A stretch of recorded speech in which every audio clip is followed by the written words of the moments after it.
Dan ketika orang percaya datang ke kuburan dengan membawa hal-hal seperti ini, maka itulah yang disebut najis di dalam Tuhan. Jadi kenajisan itu bukan berarti kita menyentuh hal-hal yang dianggap najis ya. Tetapi najis itu adalah dari perbuatan kita yang menduakan Tuhan, itu sudah disebut dengan kata najis. Salam sejahtera buat kita semua. Pada kesempatan sore hari ini kami akan sedikit membahas tentang arwah. Nah, bagaimana sih kita orang-orang percaya menganggap kematian? Yaitu menganggap apakah arwahnya itu gentayangan atau arwahnya itu bisa menolong. Jadi katakanlah nih, ada orang kan, saya pernah melihat ke kuburan. Nah, ke kuburan itu ada yang mereka tuh mengucap apa ya? Tolong berikan aku rezeki Mbah, Nek, atau siapa gitu ya. Nah, saya nggak berani ngetawain mereka sih, karena itu kan menurut keyakinan dia ya. Tetapi kita sebagai orang-orang percaya, boleh nggak sih kita ngelakuin hal seperti itu? Ya, gini ya, misalnya ada orang ke kuburan terus tanya sesuatu ke makam itu ya. Ya seperti itu, Bang. Iya, jawabannya kalau tujuannya datang ke makam untuk membersihkan makam atau nyekar istilahnya, itu boleh. Tetapi kalau tujuannya ke makam minta sesuatu kepada orang yang sudah meninggal, jelas tidak boleh. Karena apa? Karena itu berarti orang tersebut tidak percaya dengan keyakinan atau dengan Tuhannya. Kita sebagai anak-anak Tuhan, jangan sampai kita menduakan. Menduakan maksudnya di sini, jangan sampai kita percaya dengan Tuhan juga percaya dengan yang lain. Tidak boleh. Kalau sudah percaya kepada Tuhan, ya sudah, percaya saja kepada Tuhan. Karena Tuhan itu memiliki kuasa melebihi dari kuasa apapun yang ada di dunia ini.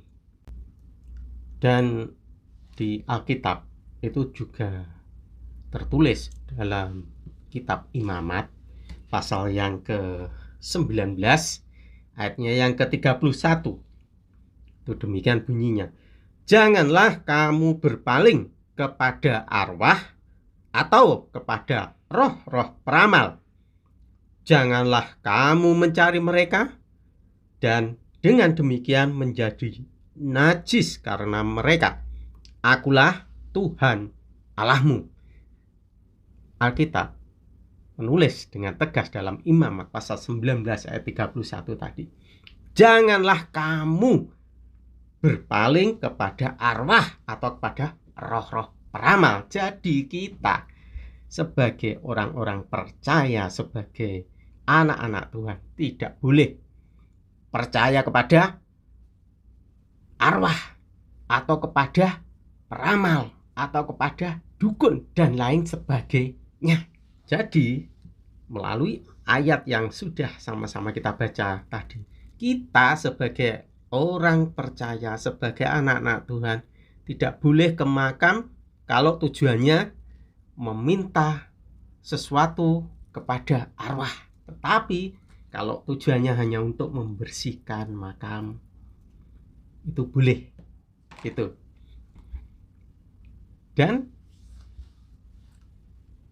kita juga kalimat tadi, ayat tadi menjelaskan, janganlah kamu mencari mereka, dengan demikian menjadi najis karena mereka. Akulah Tuhan Allahmu. Tuhan menentang setiap kita orang percaya, setiap kita anak-anaknya, kalau bertujuan ke makam hanya untuk mencari apa istilahnya ya, pesugihan, mencari keselamatan, mencari pesugihan, ya? Mencari keselamatan kepada arwah, tidak boleh. Bahkan mendoakan orang yang mati pun nggak boleh. Boleh apa tidak mendoakan orang yang sudah mati? Mendoakan orang yang sudah mati? Iya.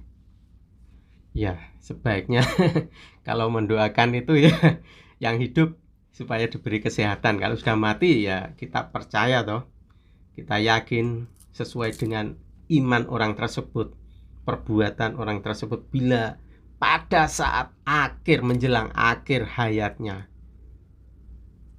orang tersebut percaya kepada Tuhan, saya percaya orang tersebut selamat Masuk karena surga. di dalam Tuhan.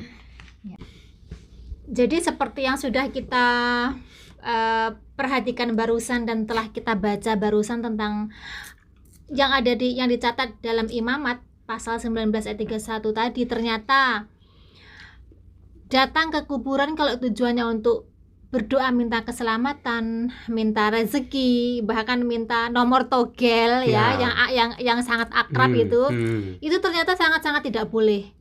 Dan ketika orang percaya datang ke kuburan dengan membawa hal-hal seperti ini, maka itulah yang disebut najis di dalam Tuhan. Jadi kenajisan itu bukan berarti kita menyentuh hal-hal yang dianggap najis ya. Tetapi najis itu adalah dari perbuatan kita yang menduakan Tuhan, itu sudah disebut dengan kata najis. Iya, jadi seperti itu yang tambahannya.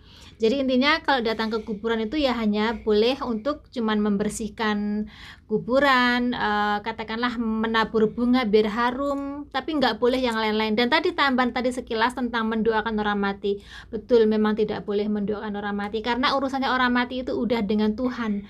Nggak ada siapapun yang bisa menolong kalau udah mati. Jadi kita yang masih hidup ini harus diperhatikan baik-baik. Selama masih hidup, pergunakan waktu yang ada, jangan sia-siakan waktu yang ada.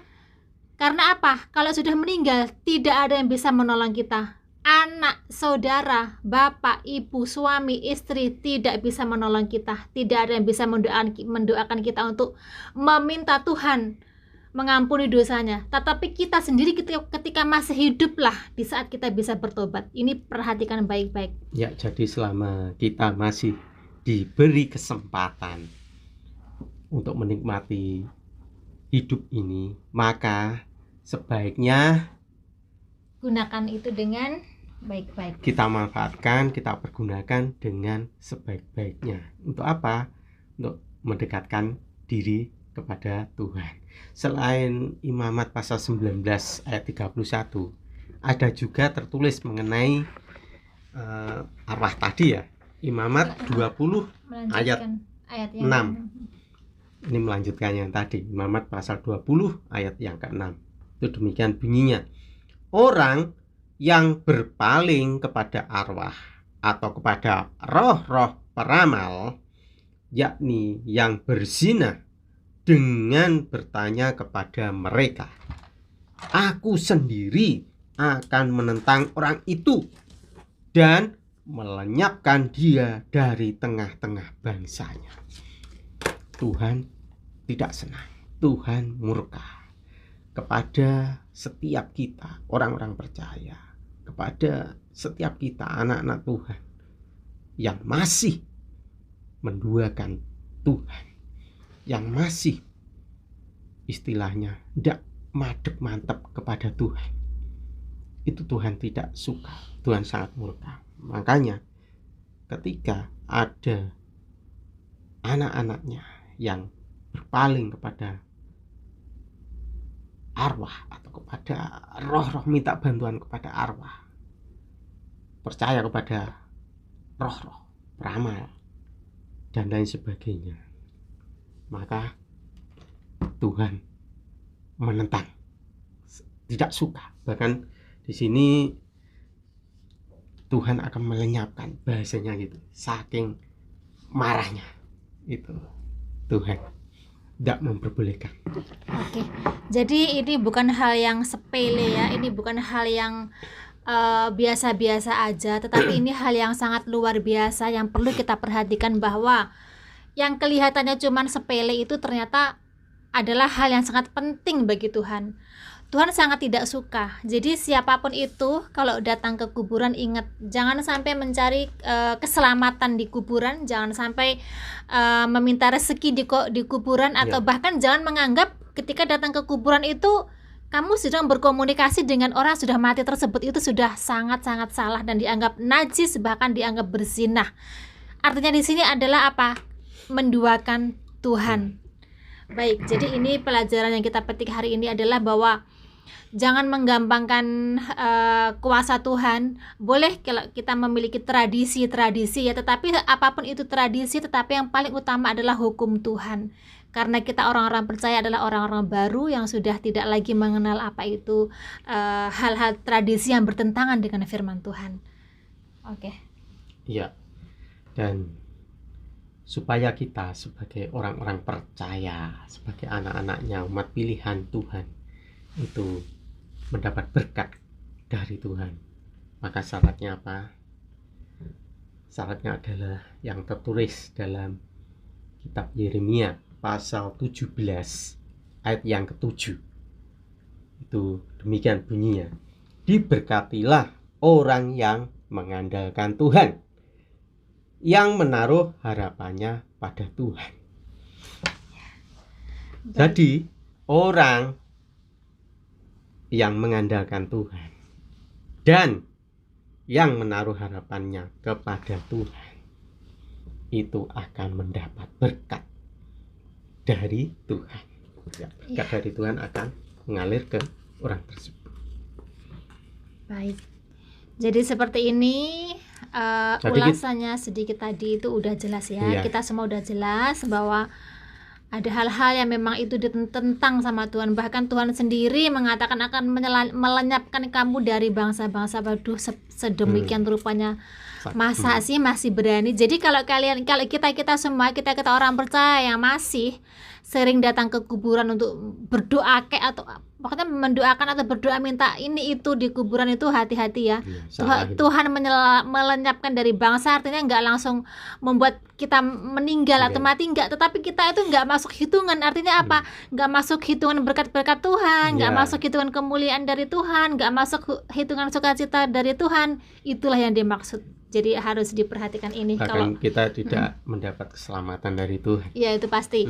Ya, jadi intinya kita harus tetap percaya penuh total hanya kepada Tuhan saja. Dan kalau kita mendapati sedang berduka atau mendapati keluarga yang dipanggil Tuhan, kita tetap harus